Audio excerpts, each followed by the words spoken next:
What are the best corrective exercises for strong and healthy shoulders? In this video, I'm going to evaluate 14 of the most common shoulder exercises used by physical therapists and other rehab professionals based on the latest science. I'll walk you through each exercise step by step, explaining exactly when I prescribe them and why they're effective for the elite athletes I work with to help them overcome shoulder pain and return to lifting heavy weights again. Now, before we jump into the exercises, let's briefly discuss some anatomy. Your shoulder doesn't work because of one muscle. Instead, multiple muscles work together in what are called force couples. For example, when you raise your arm, your deltoids create an upward pull on the arm bone called the humerus. At the same time, your rotator cuff muscles pull down and in to keep the joint centered. If one of those muscles isn't doing its job, the shoulder loses alignment, and that's when pain and injury can show up. As the arm moves, the muscles attached to your shoulder blade also have to work together to support the humerus. If that timing or coordination is off,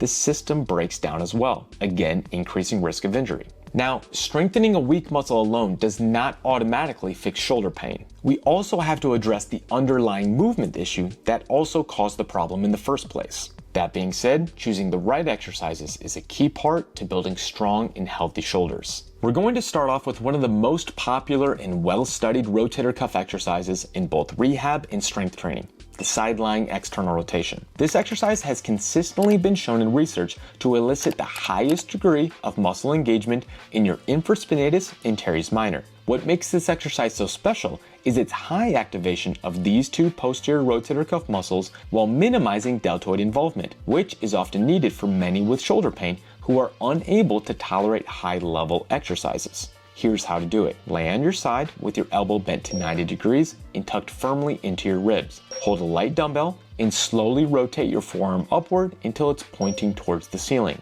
keeping your elbow pinned to your side the entire time. Then, slowly control the lower on the way down. Think about rotating purely through the shoulder joint. Go slow on these using a 3-second descent, brief pause at the top, and a 3-second lower. Rather than bringing the weight all the way down by your chest and risk shoulder joint collapsing forward, I often have most of my patients stop at a parallel position before then starting the next rep. If done correctly, the sides and back of your shoulder should be on fire after a few reps. The most common mistake I see is letting the elbow flare away from the body, which turns it into a completely different movement and reduces rotator cuff isolation. Research by physical therapist Mike Reinold emphasized that pinning a towel roll under your arm can ensure proper technique is used without compensation. Alternatively, you can also do this exercise while standing, but you'll have to use a resistance band or cable machine. While you're fighting against gravity when side-lying, standing changes those force vectors, meaning your infraspinatus isn't being challenged as much, even if the dumbbell is really heavy. It's common to see people cheat this exercise variation by pulling excessively with their shoulder blades. This takes the focus off the rotator cuff and moves the emphasis to scapular retraction. So instead, relax your mid-back muscles. Focus on keeping your elbow pinned to a towel roll and only moving your hand out to the side and back. Now, if you only have access to a light band loop, you can also try exercise number 3, the W external rotation drill. In this variation, both arms will simultaneously externally rotate together. I recommend holding the end position for 5 to 10 seconds, and if done correctly, you'll feel the posterior lateral aspect of your shoulders starting to fatigue within a few reps. Now, while external rotation exercises with your arms down low is a great first step, especially for many currently dealing with shoulder pain, the carryover to then performing exercises with the arm away from the body is limited.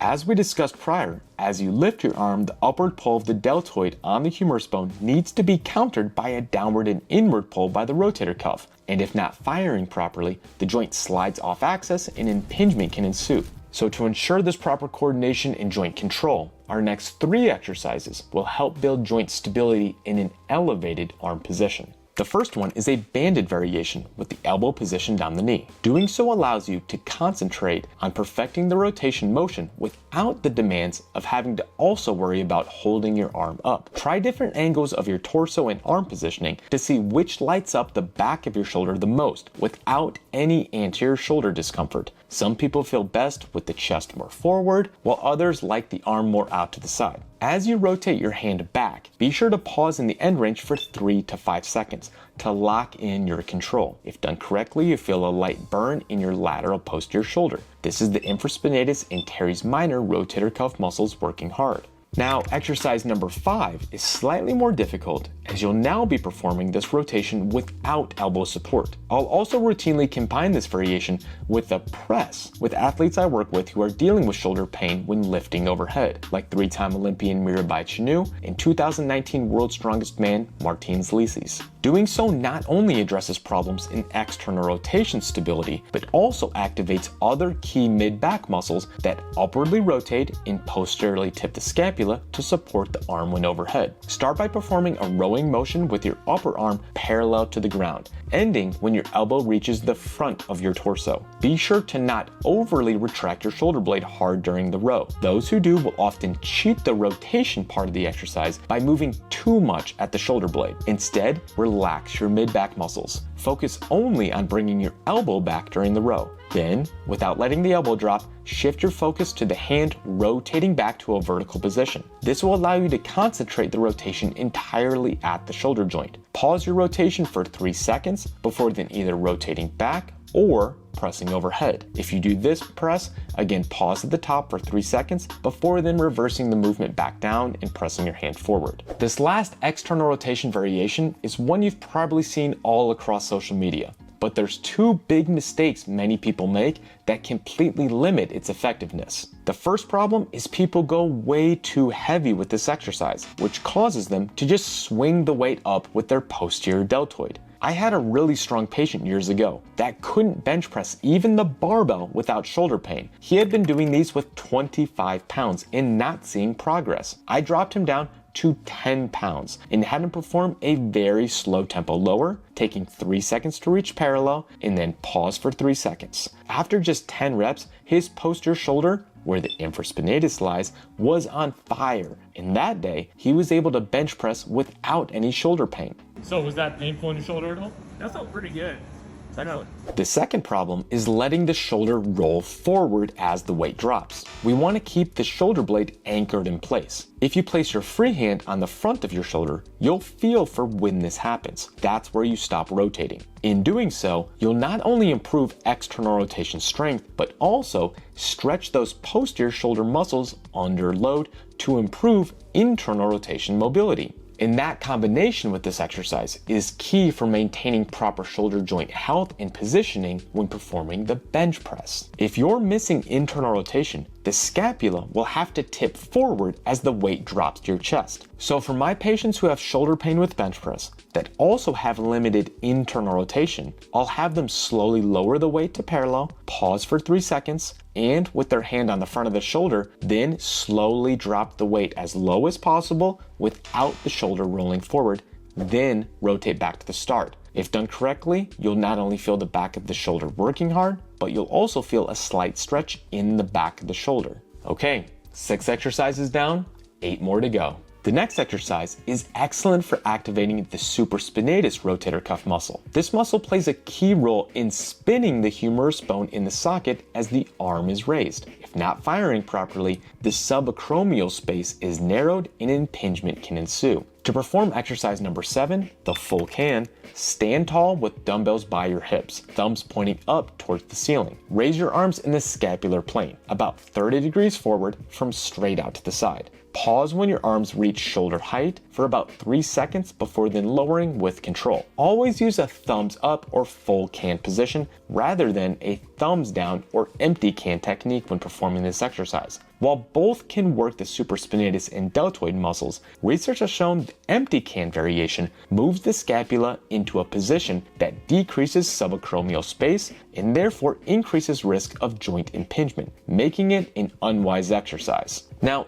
there are 3 progressions of the full can scaption raise I want to quickly show you. The first includes increasing range of motion, the second is adding a resistance band loop around the wrists, and the last is performed by holding one arm statically while the other one moves. I nicknamed this variation Mira raises, after using them with 3-time Olympian Mirabai Chanu from India a few years back to help her rebuild her shoulder and return to lifting on the world stage. Typically, I recommend performing 8 to 10 raises with the right arm while the left remains held in a parallel position to the floor. Then, the roles are immediately reversed without resting. The left arm now moving up and down while the right remains held in a static position. Now, the subscapularis is the last rotator cuff muscle we haven't discussed yet. For most people, this muscle is relatively stronger than the posterior rotator cuff. So unless you've sustained a specific shoulder injury or need this muscle stronger for a specific sport, I don't have most athletes perform resisted internal rotation work for this muscle. That being said, it is activated well during the first part of the Lock 3 shoulder warm-up I recommend many lifters use before bench press. While lying flat on your stomach,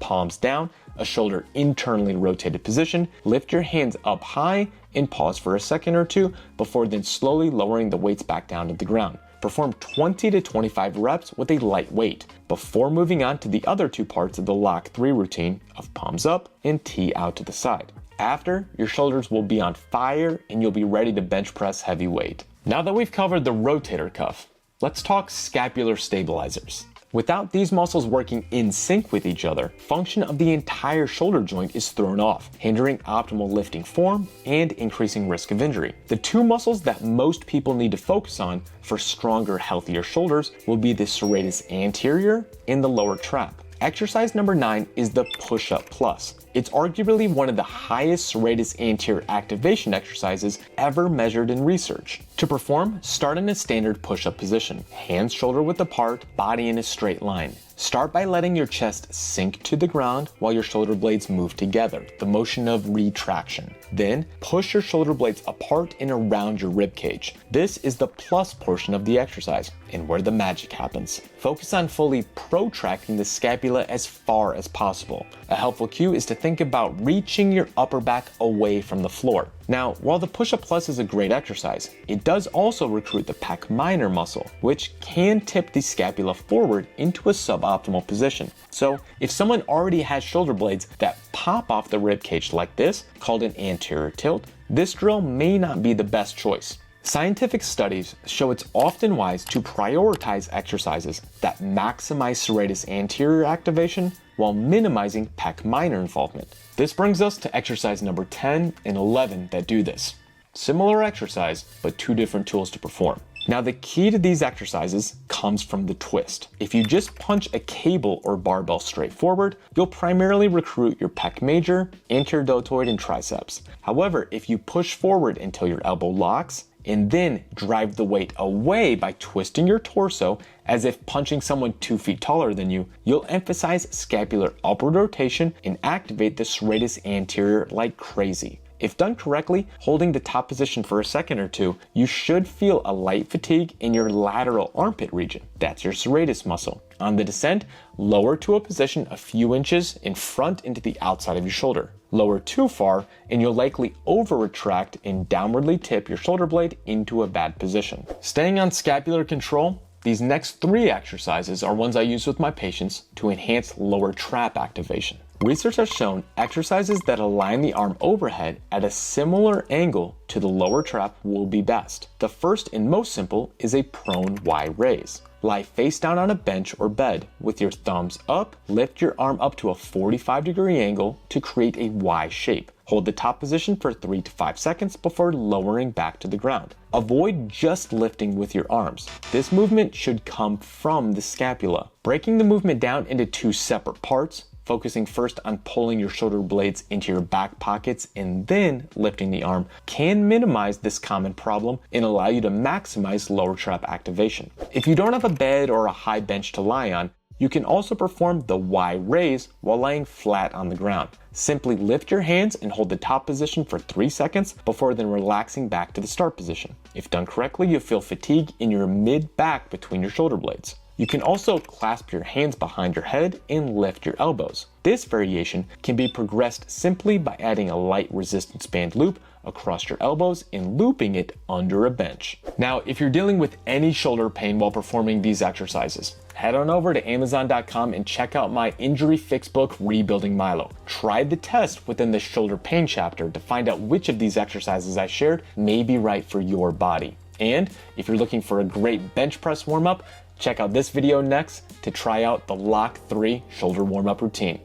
See you next time, guys.